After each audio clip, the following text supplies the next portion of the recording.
चलतु गोटे बहुत सुंदर बहीटे मुझे पाइली आज थिला देखते मधुर व्यवहार बहीर ना मधुर व्यवहार पढ़ी शुणु बहुत बढ़िया लगे मुझे पढ़ी कि समय पढ़ी मत भल लगे आपण मानक बहुत भल लगे। चलतु जाना वेदाध्ययन सारांश सत्य भाषण सारांश इंद्रिय संयम इंद्रिय संयमर सार अटे मुख्य जो व्यक्ति मन वाणी क्रोध तृष्णा क्षुधा एवं जैनेन्द्रियर आवेग को दमन करिपारे सही पुरुष ब्रह्म प्राप्तिर अधिकारी हुए। जार मन और वाणी संपूर्ण रूपे परमात्मा ठारे लगी जाए से वेदाध्ययनर तप और त्यागर फल प्राप्त हुए। विद्वान व्यक्ति अपमानित हेले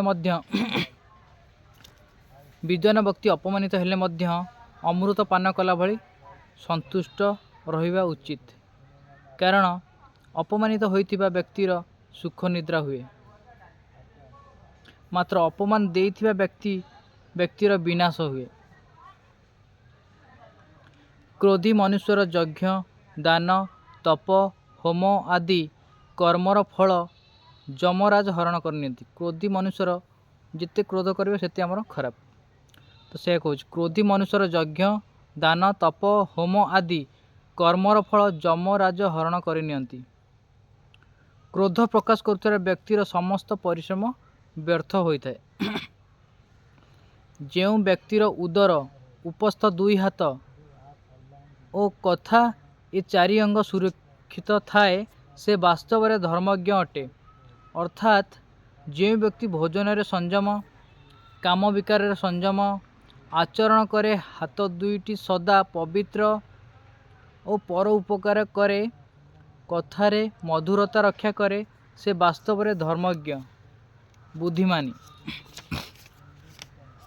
जेपरी समुद्र को पारी हेबा पाई जहाज एक साधन अटे सेहीपरि ऊर्ध्व लोक को जीवा पाई सत्य ही एकमात्र सीढ़ी अटे। व्यर्थ कथा कहवा अपेक्षा चुप रहिबा श्रेयस्कर। अଯଥା में जो गपुचे ता अपेक्षा अଯଥା कौन लाभ चुप रहिबा भल व्यर्थ भल कथा गपंतु से कही। व्यर्थ कथा कहवा अपेक्षा चुप रहिबा श्रेयस्कर। बाणी रहा प्रथम विषय सत्य कहवा द्वितीय है प्रिय कथा कहवा और तृतीय है धर्म सम्भूत कथा कहवा। शतक्रतु इंद्र देवगुरु बृहस्पति को बृहस्पति को पचारिले हे ब्रह्मण एपरी कौन जिनिस अच्छी जहाँ उपयुक्त ढंग आचरण करिया बाला मनुष्य समस्त प्राणी मानकर प्रिय होई महान जशर अधिकारी होता है।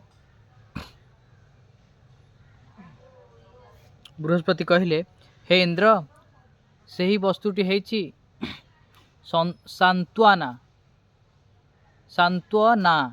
सांत्वना मधुर कथा और मधुर व्यवहार। यह उत्तम ढंग आचरण करुवा मनुष्य समस्त प्राणीकर प्रिय पात्र होई महान जश लाभ करिथाए। यही एकमात्र वस्तु संपूर्ण जगत पाई सुखदायक अटे। यह व्यवहार करुवा व्यक्ति समस्त प्राणीकर प्रिय होता है।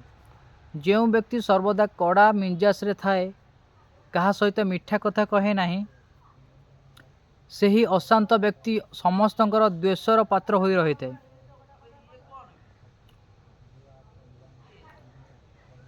लोक मानक सहित कथा हैला बेले से निज आग कथबार्ता करी समस्त सहित प्रसन्नतार सह मिसे ता ऊपर समस्त खुशी हुअंती। जेपरि रुखा सुखा खाद्य मनुष्य को तृप्ति दे पारे नहीं सेहीपरि मिठा कथा बिना दिया जाइथिबा दान मध्य प्रसन्नता दे पारे नहीं। मधुर वचन सह दान ग्रहण करुथिबा ग्रहिता निजर मधुर वचन द्वारा संपूर्ण जगत को निजर वश करिथाए। जिते मधुर व्यवहार करियो मधुर जहाँ को आम जहाँ दौचे गोटा मन खुशी भाव दवा दरकार। କାହାକୁ ଦଣ୍ଡ ଦେବାକୁ ଇଚ୍ଛା କରୁଥିବା ବ୍ୟକ୍ତି ମଧ୍ୟ ସାନ୍ତ୍ୱନାପୂର୍ଣ୍ଣ କଥା ହେବା ଉଚିତ।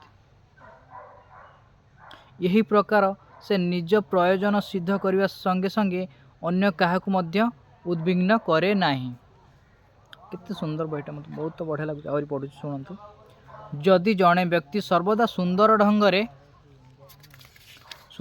ଢଙ୍ଗରେ ସାନ୍ତ୍ୱନାପୂର୍ଣ୍ଣ ମଧୁର ସ୍ନେହଯୁକ୍ତ କଥାବାର୍ତ୍ତା କରେ, ତେବେ ଏହାଠାରୁ ବଳି ବଶୀକରଣ ଉପାୟ ସଂସାର ଆଉ କିଛି ନାହିଁ। କିନ୍ତୁ ଏକଥା ସର୍ବଦା ମନେ ରଖିବା ଉଚିତ ଯେ ନିଜ ଦ୍ୱାରା ଅନ୍ୟର ଯେପରି ଶୋଷଣ ନ ହୁଏ। ଯେଉଁ ବ୍ୟକ୍ତି ସମସ୍ତ ପ୍ରାଣୀଙ୍କର ହିତ ଚିନ୍ତକ, ତାଙ୍କର ମଧୁର ବାଣୀ ସାର୍ଥକ ଅଟେ।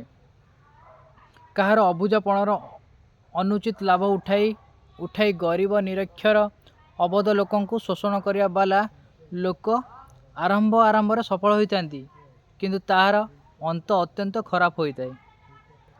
ଯେଉଁମାନେ ଠକି ଠାକି ମିଛ ସତ କହିକି ନହୁଛନ୍ତି, ବହୁତ ଉନ୍ନତି କରନ୍ତି, ପ୍ରଥମ ଉନ୍ନତି କରନ୍ତି, କିନ୍ତୁ ଶେଷ ମୁହୂର୍ତ୍ତରେ ବହୁତ କଷ୍ଟ ଭୋଗନ୍ତି।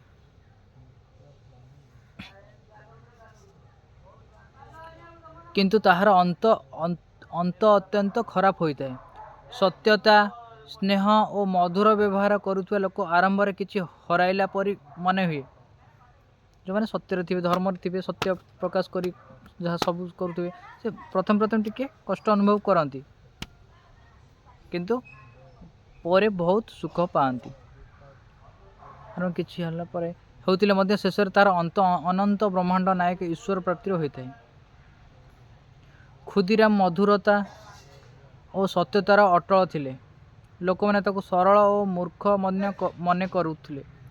ପ୍ରେମ ଓ ସତ୍ୟତାପୂର୍ଣ୍ଣ ଜୀବନ ଅତିବାହିତ କରୁଥିବା ଏହି କ୍ଷୁଦିରାମ, ଯେ କି ହୁଗୁଳି ଜିଲ୍ଲାର ଦେଓର ଗ୍ରାମରେ ରହୁଥିଲେ, ରାମକୃଷ୍ଣ ପରମହଂସଙ୍କ ଭଳି ପୁତ୍ର ରତ୍ନ ଲାଭ କରିଥିଲେ। ସତ୍ୟତା ଓ ମଧୁରତାର ଫଳ ପ୍ରଥମ ଜଣା ନ ପଡ଼ିଲେ ମଧ୍ୟ ଏହା ଅବଶ୍ୟ ଉନ୍ନତିକାରକ ହୋଇଥାଏ। ଦେଖିଲେ ବହୁତ ବଢ଼ିଆ ଲାଗୁଛି, ମୋତେ ବହୁତ ଆପଣ ମଧ୍ୟ ଭଲ ଲାଗୁଥିବ। ନିଶ୍ଚୟ କମେଣ୍ଟ କରିବେ।